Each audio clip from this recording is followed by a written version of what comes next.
అగ్గి పుల్ల లాంటి ఆడపిల్ల నేను నన్ను చిన్న చూపు చూస్తే ఊరుకోను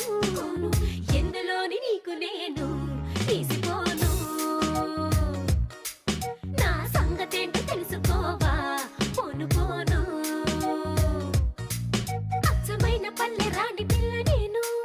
పచ్చి పైరగాలి చీల్చి పెరిగినాను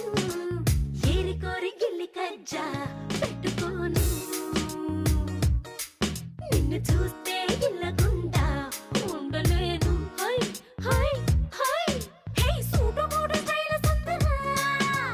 లేనిపోని డాబు మానరా ఈ ఊరిలో పై చేయనాదిరా నా గొప్ప నువ్వు ఒప్పుకో తప్పు లేదురా రేవులోని తాడి చెట్టులా